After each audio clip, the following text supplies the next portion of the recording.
तो जिस चीज के बारे में आप कुछ कर नहीं सकते, उसके बारे में चिंता भी ना करें। यही वैराग्य का सच्चा मतलब होता है। और यही है भगवान श्री कृष्ण का दूसरा उपाय मन को चिंता की लपटों से बचाने का। जीवन एक मेला है जिसमें सुख दुख के झमेले लगे रहते हैं। हर व्यक्ति के जीवन में एक ऐसा कठिन समय भी आता जब व्यक्ति निराश हो जाता है। ऐसे समय पर यदि धैर्य से काम लिया जाए और खुद को प्रेरित करके रखा जाए तो सफलता भी आपकी दहलीज पर दस्तक देती है। भगवान श्री कृष्ण ने श्रीमद् भागवत गीता जी के निर्मल ज्ञान प्रकाश से पार्थ की परेशानियों का तमस मिटाया था। आप भगवान कृष्ण के विचारों को समझ पाएंगे जो कुछ इस प्रकार है, जो अपने कर्म के फल के प्रति आसक्ति को नहीं छोड़ सकते, वे मार्ग से कोसों दूर हैं। अपनी इच्छा की शक्ति से अपने आप को नया आकार दें, अपने आप को कभी भी स्वेच्छा से नीचा न होने दें। इच्छा ही आत्मा की एकमात्र मित्र है और इच्छा ही आत्मा की एकमात्र शत्रु है। जिन्होंने खुद को जीत लिया है उनके लिए इच्छा एक मित्र है, लेकिन यह उन लोगों का दुश्मन है जिन्होंने अपने भीतर आत्मा को नहीं पाया है। सर्वोच्च वास्तविकता उन लोगों की चेतना में प्रकट होती है जिन्होंने खुद को जीत लिया है। शांत मन में ध्यान की गहराइयों में आत्मा स्वयं को प्रकट करती है। स्वयं के माध्यम से स्वयं को देखकर एक आकांक्षी पूर्णता के आनंद और शांति को जानता है। कोई भी जो अच्छा काम करता है उसका कभी भी बुरा अंत नहीं होगा, न तो यहाँ और न ही आने वाले युग में। गंभीर तपस्या और ज्ञान मार्ग से ध्यान श्रेष्ठ है।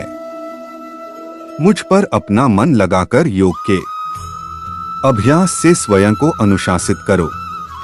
व्यक्ति जो चाहे बन सकता है यदि वह विश्वास के साथ इच्छित वस्तु पर लगातार चिंतन करे।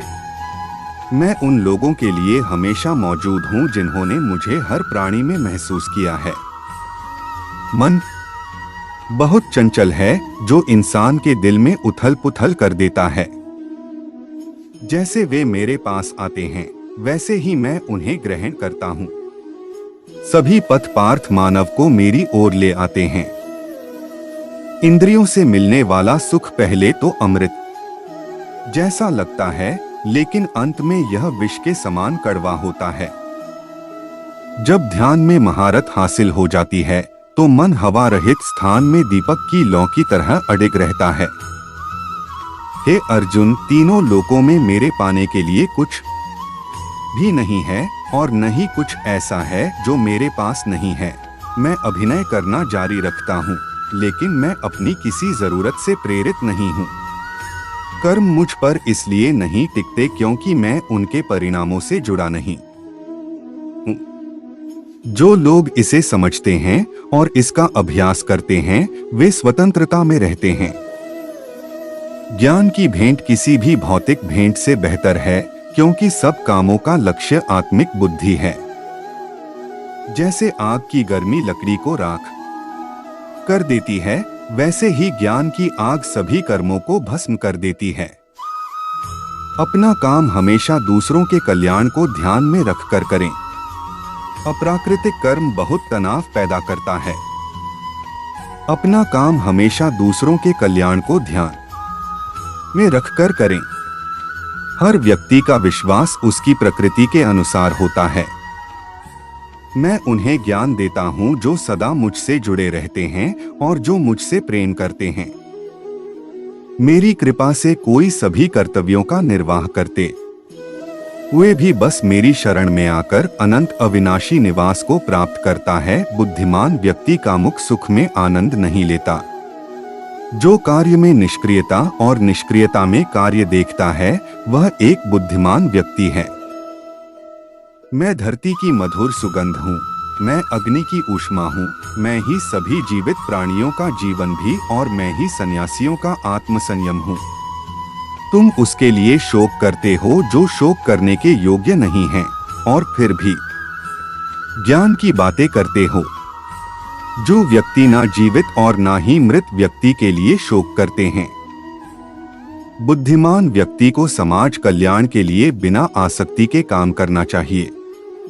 कर्म मुझे बांधता नहीं, क्योंकि मुझे कर्म के प्रतिफल की कोई इच्छा नहीं। कर्म योग वास्तव में एक परम रहस्य है। कर्म उसे नहीं बांधता जिसने काम का त्याग कर दिया है। अपने अनिवार्य कार्य करो, क्योंकि वास्तव में कार्य करना निष्क्रियता से बेहतर है। आत्मज्ञान की तलवार से काटकर अपने हृदय से अज्ञान के संदेह को अलग करके अनुशासित बनो। मनुष्य अपने विश्वास से निर्मित होता है। जैसा वो विश्वास करता है वैसा वो बन जाता है। इस जीवन में मनुष्य न तो कुछ खोता है और न ही कुछ व्यर्थ होता है। मन अशांत है और उसे नियंत्रित करना कठिन है। अभले के न्यास से इसे वश में किया जा सकता है। केवल मन ही किसी का मित्र और शत्रु होता है। व्यक्ति या जीव का कर्म ही उसके भाग्य का निर्माण करता है। जब मानव अपने कार्य में आनंद खोज लेता है तब वह पूर्णता प्राप्त कर लेता है। नरक के 3 द्वार वासना, क्रोध और लालच हैं। क्रोध से भ्रम पैदा होता है, भ्रम से बुद्धि व्यग्र होती है। जब बुद्धि व्यग्र होती है तब तर्क नष्ट हो जाता है। जब तर्क नष्ट होता है तब व्यक्ति का पतन हो जाता है। सदैव संदेह करने वाले व्यक्ति के लिए प्रसन्नता ना इस लोक में है ना ही कहीं और। मन की गतिविधियों, होश, श्वास और भावनाओं के माध्यम से भगवान की शक्ति सदा तुम्हारे साथ है और लगातार तुम्हें बस एक साधन की तरह प्रयोग करके सभी कार्य कर रही है।